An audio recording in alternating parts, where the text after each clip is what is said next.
Hey Lana, this is Tom Lucky. I was setting up the computer for Willie. Just want to make sure his name appeared and not my name. Oh, okay. Hello. Hi, he'll be here. He'll be to the computer here shortly. I just wanted to log in. Okay, nice to meet Thanks. Yep. We'll look forward to the presentation. you. Likewise.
How's everybody doing? Great to see you. Great to see you as well. Okay. Good afternoon, everyone, and thank you so much for joining us today. This session is titled Gender Matters When Talking About Meaningful Employment. So if you are not in the right session, I encourage you to go back out of and go back into Whova and join the correct session. But hopefully you are in the right session and you want to be a part of this session because I know it's going to be dynamic with the speakers that we have. My name is Ronnie Burks Trosdale. I'm the Deputy Director in the Office of Reentry for ODRC. And I am happy to be the facilitator of this actual session today. Just a few housekeeping things.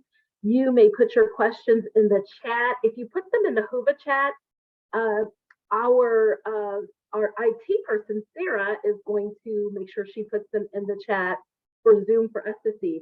But if you put them in the Zoom chat, and we already have one in there, we will be able to see your questions from there as well. So we encourage you to ask questions and to be a part of this. We will certainly leave time at the end for questions as well. This session only lasts till 2:30. So we are recording this session And so this will be posted in the HUVA agenda after the community experience. So keep that in mind. And then we just ask that you keep yourself muted and allow our speakers to have the floor. And then we will unmute you if necessary at the very end. So, and just understand that this is a guided session. So I have some prepared questions for our wonderful guests, but we also, again, will leave time at the end for the chat for the Q&A. So if you don't mind, I'd like to open the session with prayer because this is an event where we all rely on the Lord to guide us. So if you would just bow your heads with me. Dear Heavenly Father, we just thank you for this gathering of community members, Lord. We thank you for putting us all together and understanding that the work we do is the work that you require us to do because we serve you, Lord. Lord, we thank you for building bridges and this opportunity to come together, Lord. And I ask that you bless not only our speakers in this session, but everyone who's attended this event. And Lord, I ask that you guide them and you keep in their hearts their heart of service, Lord, because we know that that is what you require us to do. Lord, we ask all these things in the name of Jesus Christ, we pray. Amen. Amen. Willie, you didn't know I had a preacher inside of me, did you? So good morning or good afternoon, everyone, and thank you so much for joining us again. This session is called Gender Matters when talking about meaningful employment. And we have two wonderful panelists today. And so I am going to give them an opportunity to introduce themselves. And of course, they know this because they both know me. I'm going to ask Lana to go first. And just Lana, if you would just share with our participants just a little bit about yourself, your name, the organization that you are a part of, where you live, and any reentry areas that you serve or have had experience in. Thank you, Ronnie. Thank you for the kind introduction. Nice to meet everyone. My name is Lana Mendes. I have been directly impacted by the justice system, and I currently work for Just Leadership USA. And we basically amplify the power of people who have been directly impacted by the criminal legal system to self-organize legal and empower their communities to dismantle racist and oppressive systems in their communities to build a just us. So just US, just USA. So that's what that's about. I also work for another nonprofit locally, Lutheran Metropolitan Ministry, LMM, and and I actually graduated from their Chopping for a Change program, which they work with individuals who are currently incarcerated, attending the culinary arts school to obtain their culinary arts certificate and or associate's degree in culinary arts. So that's a pretty neat thing that they do. It's awesome. And I know Ronnie she loves that program, as you can tell. Also, I work heavily in STEM ops. So that is STEM opportunities in prison settings with another nonprofit, Prison to Professional PhD. Education is key. And it does help reduce the recidivism rate. At least that's one of the things. I am located in Cleveland, Ohio. I'm from Chicago. I always make that clear, but I am in Cleveland, Ohio, and I've been here for about maybe 15, 16 years. So I still haven't accepted the fact that I am a Ohioan, but it is what it is. I love it. I'm a mother of 3. And I'm in school full time. I just got accepted into my master's program, and thank you. And there's just a lot. I firmly believe that our lives are a testimony, and I know that my life is a testimony, and my purpose is to share it and to help others fulfill, certain goals and things of that nature. I'm put in this space for a reason. I thank God for the opportunity, and I think that's all I have for now. Thank you so much, Lana. I am so excited to be on the platform with you. And so we'll talk a little bit more about that later, but thank you for the wonderful history of your journey and who you are. So I'll turn things now over to, I want to pick with Willie a little bit and say a Browns fan, but I know he's a Steelers fan. So I'm going to turn things over to probably one of the biggest Steelers fans that I know, Willie Knighton, who is also just a wonderful, wonderful reentry advocate. So Willie. Good afternoon, everyone. My name is Willie Knight Jr. and I'm born and raised here in Toledo, Ohio. I too came out of the justice system here in Ohio. My last time I was in prison, it was for life. I was sentenced to life, and I was told I was going to die in prison. After 13 years, I received a miracle. The judge on my deathbed, 2 months before he passed away, he wrote a letter to the Ohio Parole Board and to the governor at that time, Ted Strickland, stating that he was certain that he had made a mistake and I was innocent. I was granted a commutation of my life sentence. I was immediately released from prison. I've been home 13 years come next month, and I just received a full unconditional pardon by Governor Mike DeWine on the 31st of May of this year. Since I've been home, I didn't know exactly what I was going to do, but I trusted God, and my steps have been ordered.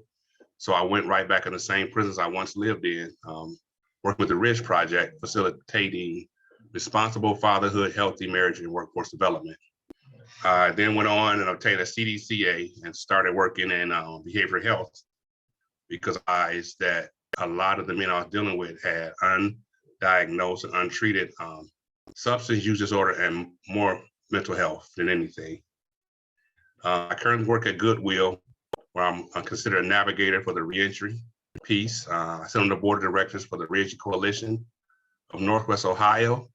I have an agency, a behavioral health agency called ABC, which stands for Above and Beyond Care. And I'm a mentor. So I work with at-risk youth and anti-gang prevention. And that is just some of what I do in the community. I have a blended family of 7 children, 2 dogs, 9 grandchildren, and a great wife. And so that's a little bit about myself, and I'm glad to be here. Thank you so much, Willie. Thank you so much. 2 dogs, 9 grandchildren. And I love how you said, and a great wife. So I can't wait till I have the opportunity to meet her. I'm going to remember to tell her that you said that. So it's always nice to lift up those who lift you up, right? So we're going to get right into our discussion because our focus today is really on gender and employment and meaningful employment. And so can you all share more just about your experience with obtaining meaningful employment when you return home? Share with me a little bit about your experiences. And Lana, when you share, I certainly want you to share from the perspective of being a mom, and Willie, you share from the perspective of being a dad. And I'll let whoever wants to go first go first.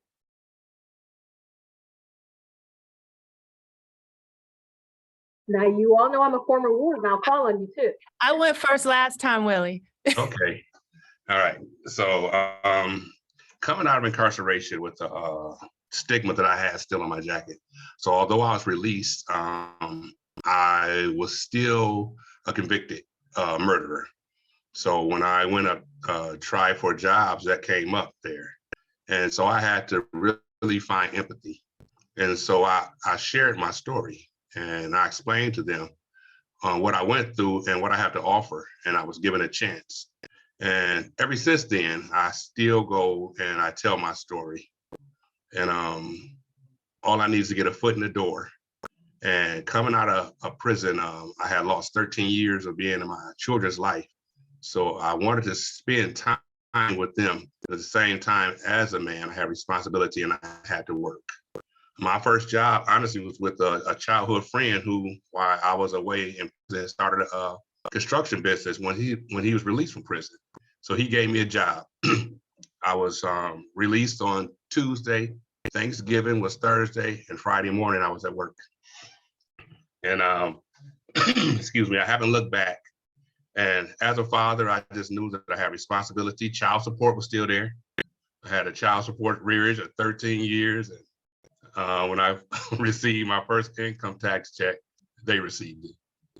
But I didn't let it deter me. I had to do what I had to do.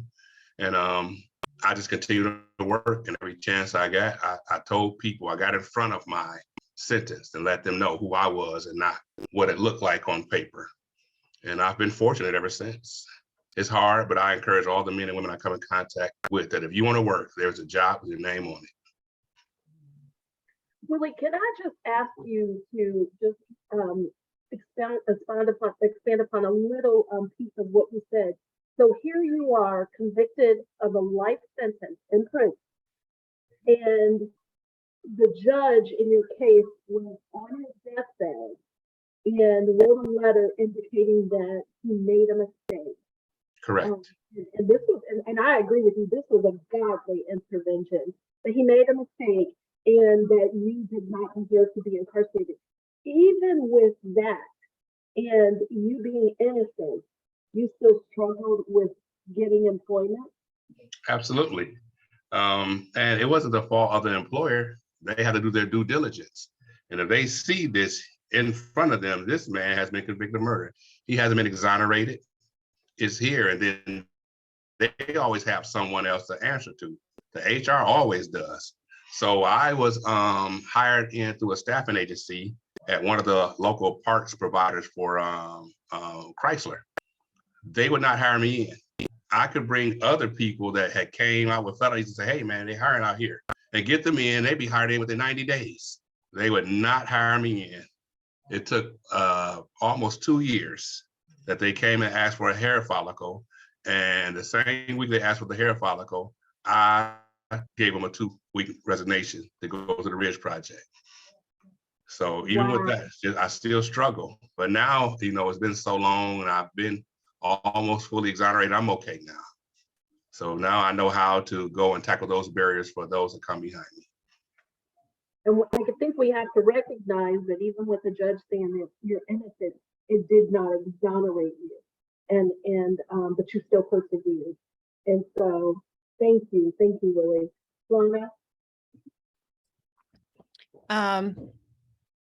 So my journey, when I was released, actually in September, to be exact, September 5th, 2019.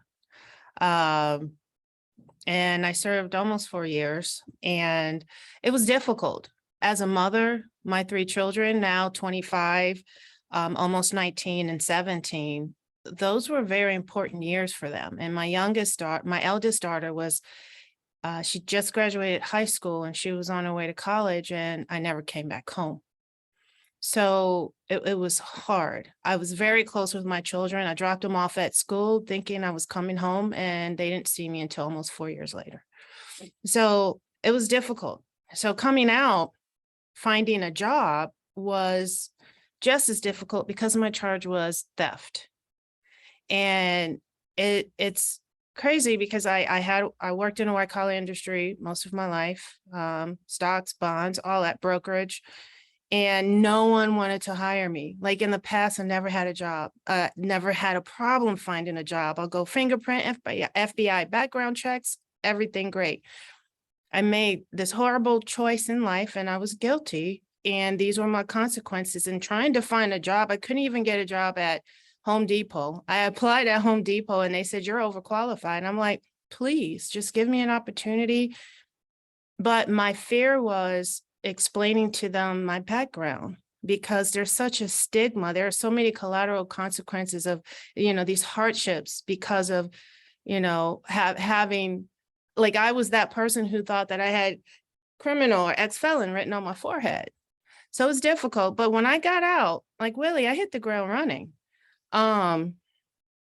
It was, no one really saw how much I went through, how many times I went home crying. I lived in the Akron area and I would catch the bus every single day to a work program. It was a 3-week workshop at a organization called Towards Employment. I did that. They offered me I guess, what is it? Like a work experience. I did that for 4 weeks. And then they offered me a position with AmeriCorps as a volunteer. So I received a stipend. So I'm doing all of this, you know, trying to rekindle my relationship with my children.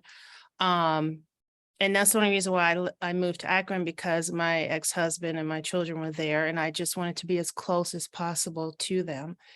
And it was a struggle. 2 hours a day on the bus, actually 4 hours, 2 hours there to Cleveland and then 2 hours back. But I needed to do this to grow. I refused to give up. And it was just, the struggle was real, you know, but I just kept pushing and kept pushing. And then eventually, by the grace of God, I was offered an opportunity with Lutheran Metropolitan Ministry. And that's because I kept showing up. I kept being on time. I kept doing not what I was supposed to do, what I wanted to do the right thing. I always say, well, I'm doing what I'm supposed to do, and I'm doing it because it's what I want to do. It's a choice, right? And even though it was a struggle, it was still a blessing at the same time. And I started working at Lutheran Metropolitan Ministry as a staffing specialist, or was it? It was an employment specialist. And one thing that I was able to do is work with employers, business owners, managers, HR, and helping others like us, like myself, try to find, you know, gainful employment. And that was actually, it was really fulfilling, because I was able to walk in with a suit to these employees, meet these CEOs and say, you know, we have, these are the individuals who we work with. They have barriers to, you know, employment, et cetera. And then some of them would be like, no, I'm okay. And then what I would do is say, well, you know, I'm one of them. Here I am. Would you hire me? Well, I would actually ask them that before. And then I would say, hey, I have a lived experience. And then most times employers would be like, really? Yeah, you give us a chance. All we need, like Willie said, we just need that one chance. So, and I just went from there and just said, okay, Lord, I'm just going to keep pushing and keep doing. And ever since, you know, God's been elevating me. I've been praying for my territory to be expanded, and that's what's happening. So it was a struggle, but I'm grateful. And I also wanted to show my kids, you know, actions speak louder than words. And I wanted to show my children, if mom can do it, despite her past, despite the adversity that she faces till this day, you know, so can you. I want to be that motivation for them, because I feel like I let them down. I let a lot of people down, but I refuse to look back, because I want to keep moving forward. I'm not looking back in that rear view anymore. Thank you, Mona. I love that.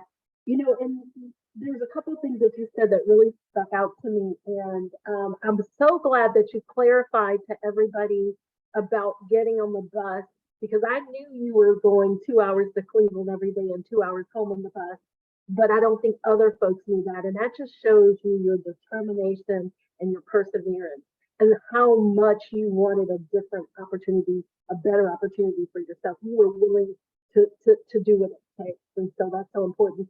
But Lana, you also got me thinking about something else that I would love for you and Willie to both address if you can, because I think this would be helpful for people in our audience too. Because you talked about when you went for that interview, when you were fearful of really addressing that question about your felony conviction. How do you address that question? Because we know that it's going to come up when the men and women that we serve every day are going for employment opportunities. What advice do you two have to give folks in addressing that particular question during the interview or on the application?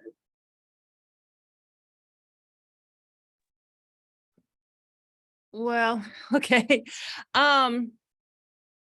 Honestly, transparency is key. I mean, I just have to be honest. Whether you're either going to accept me or not. I'd rather hear the no now than later, if it is a no. But what I've noticed, even when it was the same case trying to find housing, right? But with employers, I noticed once you meet with the employer, once you have that conversation, and then you can kind of see where they're at. You have to learn to discern, like learn how to kind of feel their personality, right? And that's how you can determine which direction you're going to go with in regards to that conversation. And there were some that I was like, you know what, this may just not be for me based on the conversation that we had. And then there were some that I'm taking a chance, but listen, my approach is what mattered. Like, there's something I need to share with you. If I felt like it was absolutely necessary, I will come, approach it like there's something I need to share with you. And then I start to explain to them the situation, not too much, but to the point where this is what I've done to grow and become a better person. Even while I was incarcerated, I was, facilitating groups. I did programming and I worked. I wanted them to see that I started inside. I chose to start inside and not wait until I got out and say, hey, I'm going to change as soon as I get out. I would always tell the women inside, I'm like, you got to start now. You're sitting up here taking little sugars from the cafeteria. That's a rule. If you can't abide by that little rule, then what makes you think you're going to do better outside? So my thing is, I just let them know that, I'm a mother, I'm a sister. I'm this, I'm that, I'm a daughter, and this is what I've done. And if you just give me the opportunity, if you just allow me, put me on a probationary period. Most jobs do that anyway, but be extra strict. It's okay. But let me prove to you that, I'll be an asset to your organization, or, things of that nature. And usually that helps. I didn't really have to do that too many times because of the organizations I worked with, but that's how I help coach others to speak to employers. But also, again, you have to kind of get the feel of where they're at, but just be honest. Honesty will get you a long way, being truthful, transparent, and you may feel vulnerable, but sometimes that's a strength. I feel that way. Thank you, Willie. Yes. So I was, again, fortunate when I came home. My story was so fresh.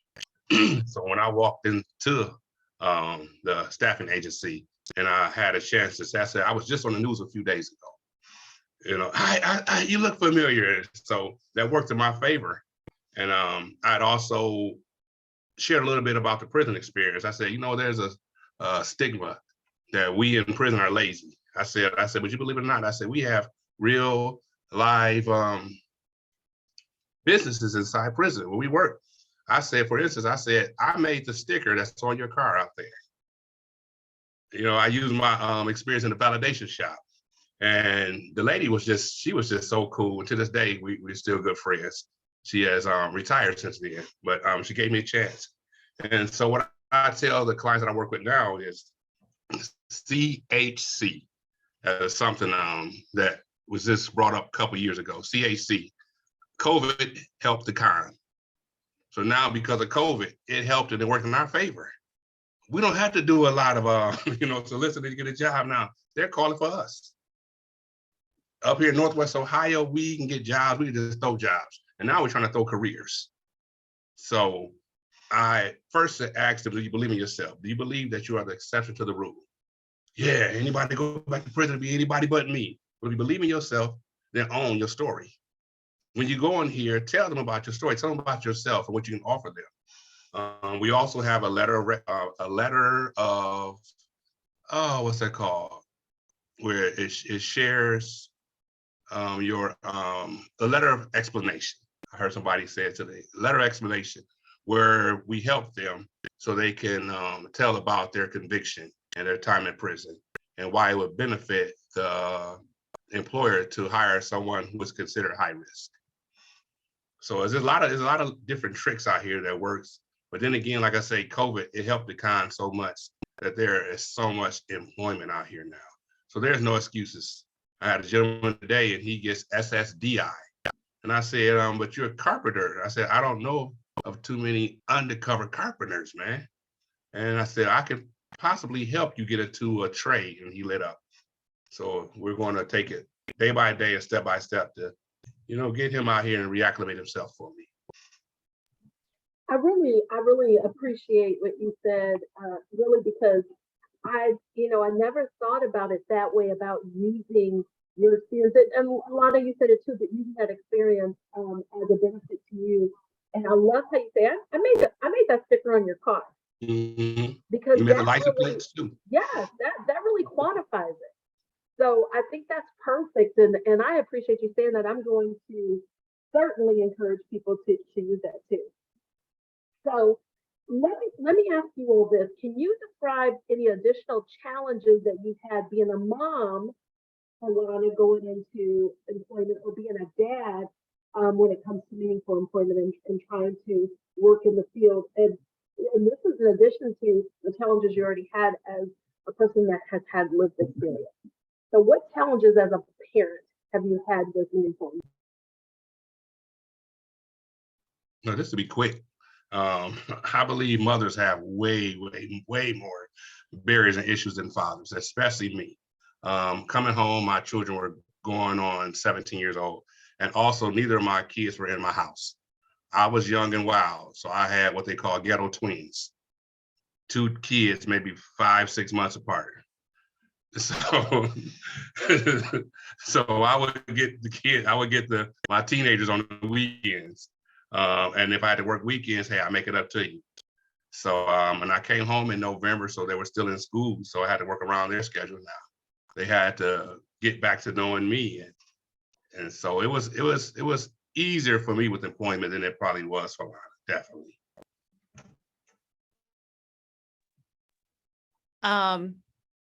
It was difficult. My children were a little older, mind you, but because I was just released, 3.5 years ago. So like I said, they're 25, 17, and almost 19. So that my 2 youngest children was still in high school. The difficult part was time, especially traveling to and from work until I was blessed with a vehicle. But that first year was really hard because they hadn't been, I didn't spend any time with them. So I talked to them often on the phone, but they never saw me. So they're like, they just want me around all the time. And I thank God for that, because they could have, pushed me away, pushed me off and tried to be distant, or say you weren't here. But fortunately, my children are very loving. So they wanted me all the time. And it hurt me so bad as a mom, having to take time away to travel, to go to work. But I'm like, I have to grow. If I'm no good to myself, I'm not going to be any good to anyone else, especially my children. So, and then I started even going to school and worked a second job. So that was trying to balance all of that. It was difficult, and I felt so guilty. Like I even had to go, and a lot of people don't realize, a lot of us, there's trauma and mental health issues, and I had to seek counseling, because I'm like, I'm sitting here and I'm feeling so bad. I'm crying like I'm a horrible mom because I can't, like, people don't know the struggles. One thing I can assure you is that people don't know how much, or may have seen how much I really struggled once I got on that bus, got in my car, when I got in my car, or, when I got home in the room, just crying like, Lord, this is hard.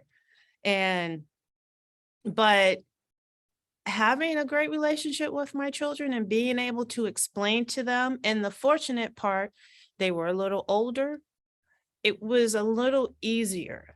So I was blessed in the fact that my children were older. And if it weren't for that, I've seen mothers who struggle when they have school age children, and their barriers are even more. Childcare, I didn't have to worry about childcare. My children were, teenagers. And it was it was just hard because of the time that I had to, take away from spending with them.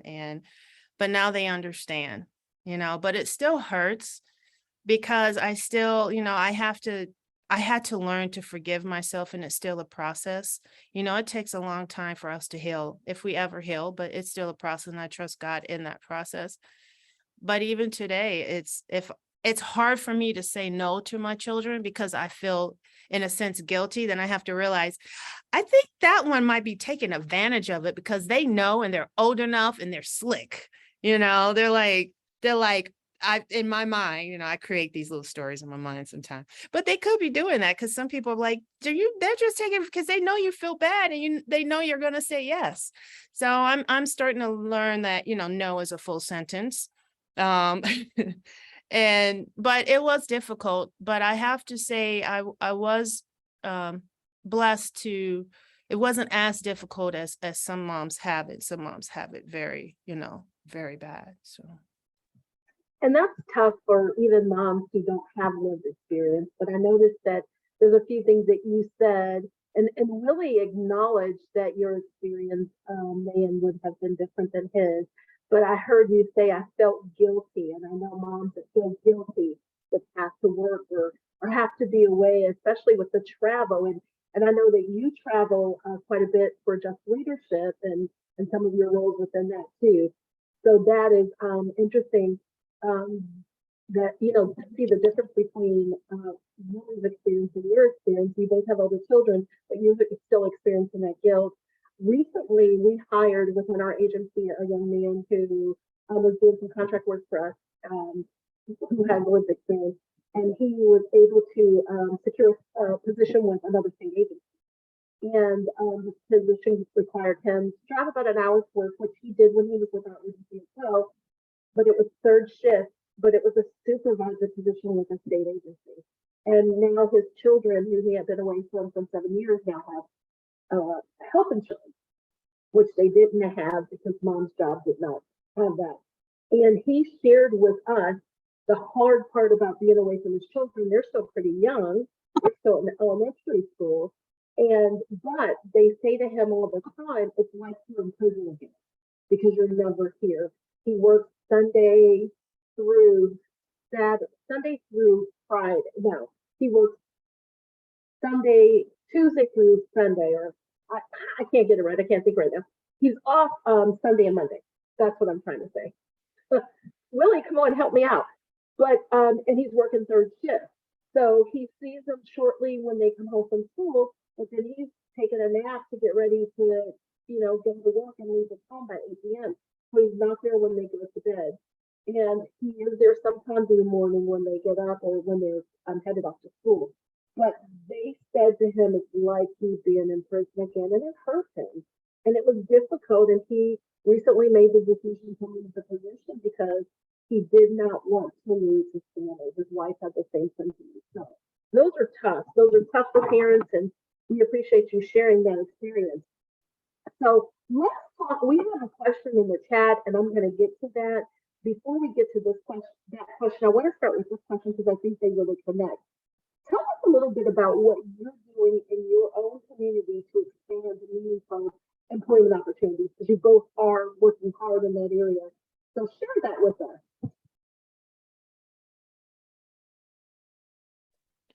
Okay, so here I, at one time, was co-chair of the employment committee. I didn't do a good job at it, being the chair part, but what I have a good neck at, I really love to socialize. I am the network king. I network, I meet people, I go places. I talk about reentry, because a lot of people like, at one time, what is reentry? Now they know what reentry is in Northwest Ohio. And the community has bought in, and also the employers have bought in. So one of the big three, Jeep Chrysler, I have my own link. They gave me a link. So if anybody fills out an application on this link, they already know that they are returning citizens and they came through Willie. So I would go out to the chamber. I spoke at various chambers throughout the area, and we just allow them to know what they can benefit from hiring us, because you get someone that's on probation. So he's gonna have a clean, he on probation, so things of that nature. He's going to be at work punctual or he violate. So those things, where he at and all these. So we think outside the box, and we send good men. We give them the Tyro Dad program. We mentor them before we send them out, and they make the best employees. Over the years, I've been able to, I believe, assist over 160 to obtain Class A CDLs. Class A CDLs, and they can go outside state with parole because they believe in them. So I just make myself available to speak to a lot of employers and meet people, pass my card out, and then be ready to show them people, and take the guys there. I've told my story so much. Now I'm out the way. I'm allowing the next person to tell their story. And that's what men and women alike. We have them with the CQE now, returning back to college, one obtaining their license again, and where they had lost it before. So it's just a lot of things, and this community is better for it. Willie, I think you're going to get a lot of people that want to talk to you about how you got Jeep Chrysler to give you your own link. That's huge. It's Fiat now, I think. Yeah, well, Fiat, Jeep, Yeah. Chrysler, whomever. And that's something that, I think our audience members, you all that are out there fighting for employment rights and fighting for opportunities for men and women, that's something that that's a story that I would use. I would do kind of like Willie did with the whole license plate tag thing. I would say, well, Willie Knight has got Jeep Chrysler and Fiat to give him his own link, so that they know the referrals are coming from him. That's how much they trust and appreciate his referrals. So excellent, Willie. Thank you for that. Lana? Thank you. Oh, I don't know if I could top that. No. Well, what I do with Just Leadership, we actually, we have advanced training in advocacy, and we help train individuals to be leaders, especially those who have been directly impacted by the justice system. But prior to Just Leadership, for a good 2 years, 2 years, I was in a role as employment and staffing specialist. So like I mentioned earlier, I worked with several in Cuyahoga County, a little bit outside, depending, in the Cleveland area, with employers, large corporations. And like Willie said earlier, COVID, what is that? I wrote it down. CHC, COVID helped the con. Man, listen. So when we would have our participants go through the program, the training program, get them set up, have them go through mock interviewing and everything. There were so many employers that I met with, and they were hiring like crazy. So it was what I like to do is I like to keep some of those relationships even now. So I like to, for instance, I get together, we're having a community event, and it's with another nonprofit who is based out of Chicago. They're coming here, and I'm going to reach out to some of those employers that I worked with that I know hire us, and they are good paying, well-paying jobs with benefits, 401k plans, et cetera. And I'm going to ask them, hey, why don't you be a part of this job fair? We're going to have people come in because there's a shortage. There's actually a shortage of people now. And what I love this because it's like Willie said, and I'm kind of just, piggybacking off of everything you said, networking. I love it. It's a big deal, and it can go a long way because you never know who you might meet. And honestly, a lot of people don't know that I'm on probation still. So with that, I'm telling you, my probation officer, I drop off flyers. He's like, it's such a pleasure. Look, I'll be up in there and I hear them. I say, here's my business card. I have a connection for you, for the people who are coming in needing a job. So, you know what? We got to look out for each other too.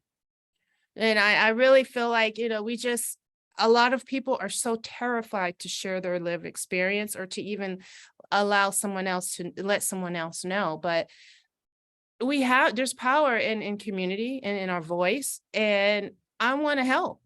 and I want as many people as possible not to recidivize. I want them to succeed, and I want them to go through these programs. There's so many programs out there, but again, it's a mindset, it's a choice. But I'm like, hey, give me a call. Here's my card. I got something for you. Or if I don't have anything for you, I know someone else who might. So that's how I like to help the community locally and wherever else I am, because my organization is national. I'm like, hey, I'll make a call to New York, California. I got people there. Let's do this. We're going to get you a job, employed, something. And then education is key too. That's why I went back to school. So I'm also working with that other organization. You need some scholarships? I can help you with that. You go through that training, you can get some money for school. There's no excuse. So that's what I do. I think it's really hard for someone not to be successful with advocates as strong as you two out there fighting for them. So I love it. I love it. Lana said, I drop off flyers to my probation officer. I'm helping my probation officer do his or her job is essentially what you're saying. Love it. Thank you so much.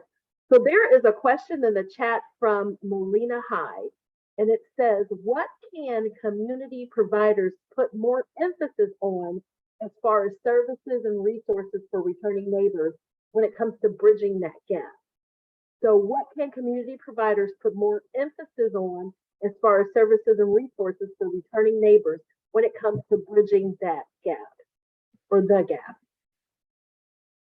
So how about if I toss it to Willie and then we'll toss it to Lana? Okay, repeat that one more time. There's a lot to take in. Yeah. So let's dissect it. Let's start with the first part of it. What can community providers put more emphasis on as far as services and resources? Okay, we need to let everybody know of the different places that you can go for the trainings. So say here we have JFS in Toledo, but we have one even bigger than that, and it's called Goodwill Industries of Northwest Ohio. I mean, we had a flyer that was given to me. Now, mind you, I've been there 5 years. I received a flyer 3 days ago and handed it out. And it's going to be so many people coming to this next class because of it. The community, if they could just have something available for those coming home and just get it out here to the public, it'll just be so much easier for us. Because a lot of people been down for so long, they are lost coming home.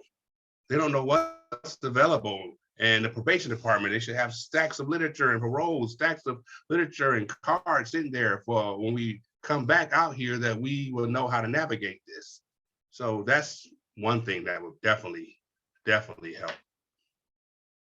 I appreciate that. So strong programming out there in the community. And you are right. I had a chance to remember to visit Goodwill there in Northwest Ohio and was so impressed. But I'm impressed with Northwest Ohio in general. You all, you, Willie, and Karen McConnell, Tom, Lucy, Chris, Stewart, all those folks in Northwest Ohio, you really are doing some wonderful things. The Ridge Project has been a great partner to us, and the programming is so strong. So, and part of what I want the audience to know is that the information that we're sharing is not just information for you to write down and take, but reach out to Willie, reach out to Lana about things that they're sharing with you if you want additional information. All of us can communicate with each other through the Hoover app. And so make sure that you're making these connections because that's what's important. Lana, do you have anything you want to add about the emphasis? What can community providers put more emphasis on when it comes to services? Anything else you want to add about that? I do want to add that we should be more not sensitive, but more aware that there's a majority of states that have banned individuals, for instance, with drug felonies, felony convictions from being eligible for federally funded public assistance. The reason why I bring that up is because when you're reentering back into society, most of us reenter with nothing. So sometimes a lot of us need assistance when we get out.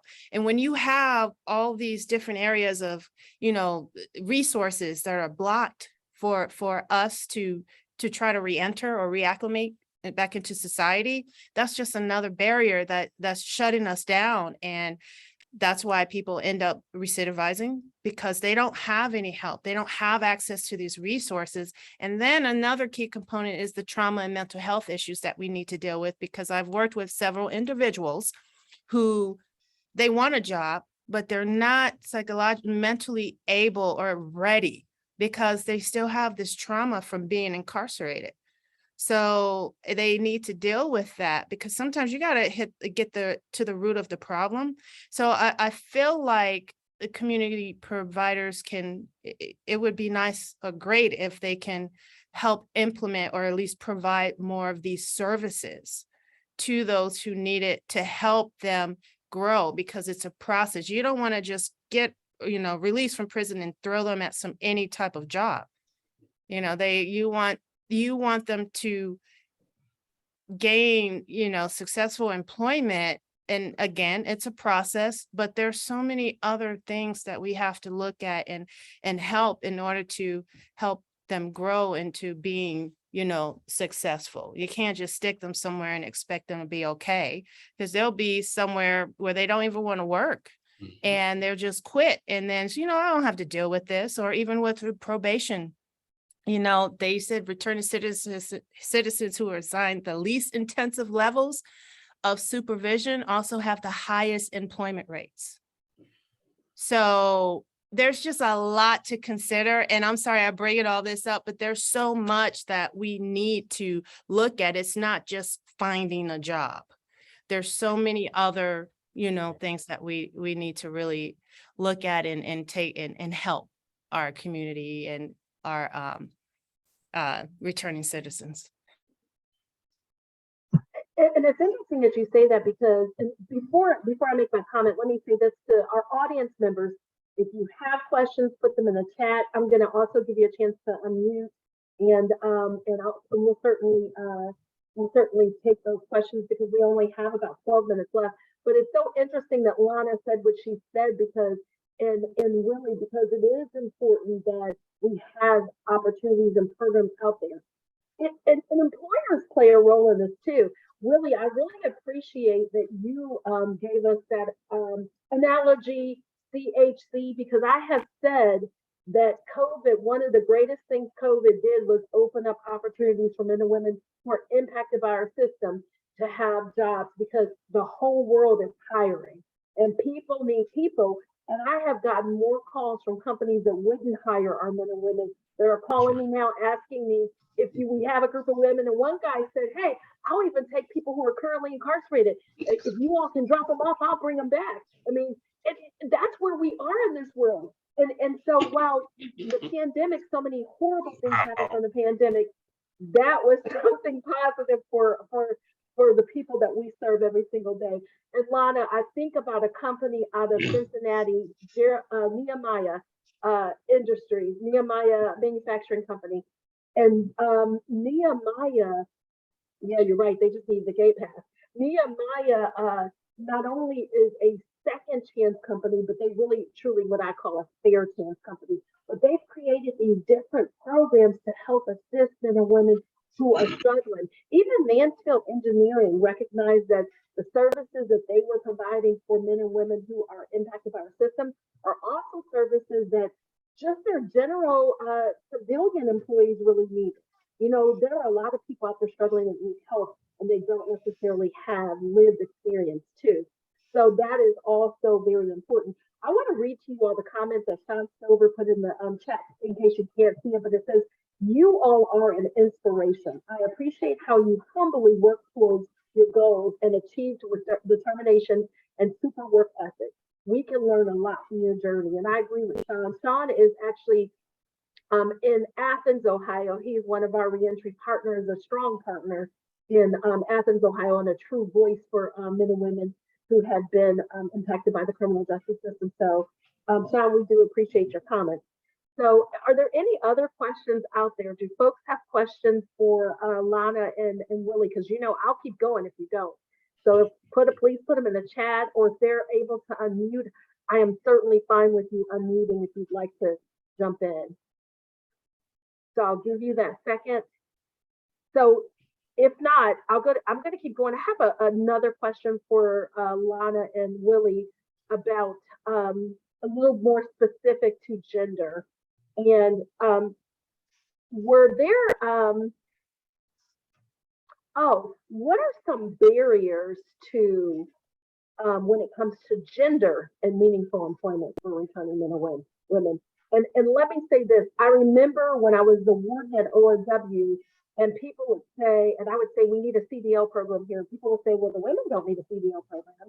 And I didn't say anything mean to them, but I did give them a look, or probably said something a little bit turned back, because I just thought that was a pretty dumb comment, honestly. And so we all know that women can do jobs that men do too. And especially CDL. I mean, really, how tough is that for, based on gender anyways? I mean, I'm sure it's a difficult job, but gender shouldn't matter. So are there any barriers when it comes to gender and meaningful employments for returning citizens that you all are aware of or experience? I witnessed a little bit of apprehension on one time when we was with a local trade, and we explained to them that under our grant we have both men and women, and believe it or not, 2 women were the first 2 that got into the trades. 2 women, and it was amazing. And I want to follow up and wonder where they're at today. But it was a little apprehension, like, well, you know, this is the construction of this, and I was like, but they smarter than us. I didn't say it out loud, but I'm like, they smarter than us. I don't understand that. And I was just getting with that grant to even realize the trade, because I didn't even know how many trades there were. Now I could just recite them off the top of my head, you know, like the glazers, pipe fitters, boiler makers, just amazing. But they eventually came around, and I witnessed that firsthand. So that was probably the only thing that I really just saw as a barrier, was that they were apprehensive about taking the females coming out of prison. I noticed that too, especially being on the other side of the game, basically as the staffing or employment specialist, because I worked with a lot of factories like, welding, that do welding, CNC machine operators, factory, any type of manufacturing. And they were very apprehensive. But, what's amazing, what else I learned in this is that the companies, or, the companies that do hire women, they actually love to hire women, because some of the comments I would receive are that women are so particular. No offense to the guys, but women are so, particular, and they want things to be a certain way, and they want it pretty, they want it to look nice or detailed and things of that nature. But I did notice that for me, it was me. I'm 47 next week. So a lot of times if they find out, like, I have a grandkid, that could be also a barrier, age, especially if you're a woman. They're like, oh, well, you can't do heavy lifting. You have to lift more than 50 pounds. And sometimes that could be an issue, or if you're a woman and you're pregnant, or, you're a woman. Another issue came about where if the factory or the company is in a location where bus transportation is, they have a third shift job, or they work second shift, or they get off late, they really don't want to hire that woman for that particular position or shift, because they're at risk on the bus at midnight working through certain neighborhoods. So those are the things that I've encountered. But a lot of the employers that I have worked with, they're actually all for women. They're like, bring them on, because they're going to do a great job and keep this place organized. So me personally, I haven't really had any issues. I mean, my issues were as a woman in the industry, in the brokerage, stocks, bond, that industry. I had that issue before incarceration, because I was a woman, a minority on top of that, in a place where it's all men, and usually white men. So I walk into this position, they think I'm an intern. I'm like, no, I'm your supervisor, or I'm your boss or something. So those are the only things that I've actually personally encountered. But I think employers now, they're all for it. As far as I know, they're more prone to hiring women for CDLs. And I know a woman, she has her own fleet now. She was incarcerated. Now she's got a fleet of 6 trucks. I'm like, okay, go girl. So yeah, that's my experience thus far. Well, we have about 4 minutes left to wrap it up, and I don't want to talk for the next 4 minutes. So let me just leave you each with a couple of minutes just to give your last thoughts. Anything that you want to share with this group? Keep in mind that we have employers out there, we have lived experience folks, we have housing providers. I see Brian Urbanski on here, and so we have folks from all different arenas. Last 1.5 minutes each now. There you go.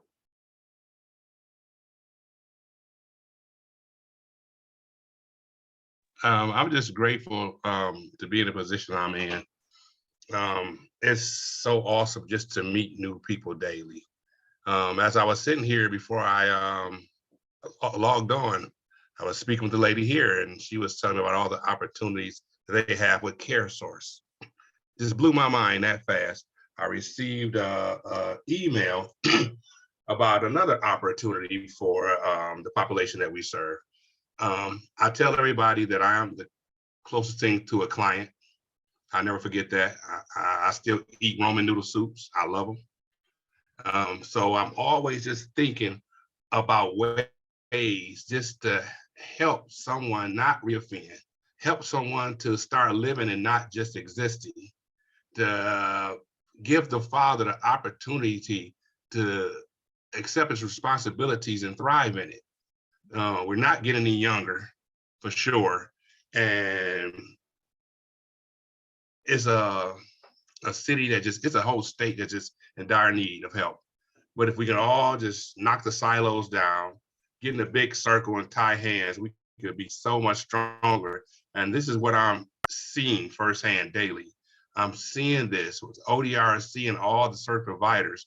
We're in North Central next Wednesday. We have 42 service providers going with us. It's things like that that just motivate me to continue to do the work. And if y'all have any ideas, that's just meet up, email, send a text, and let's make it happen. And thanks for the opportunity. Thank you, Willie. Lotta.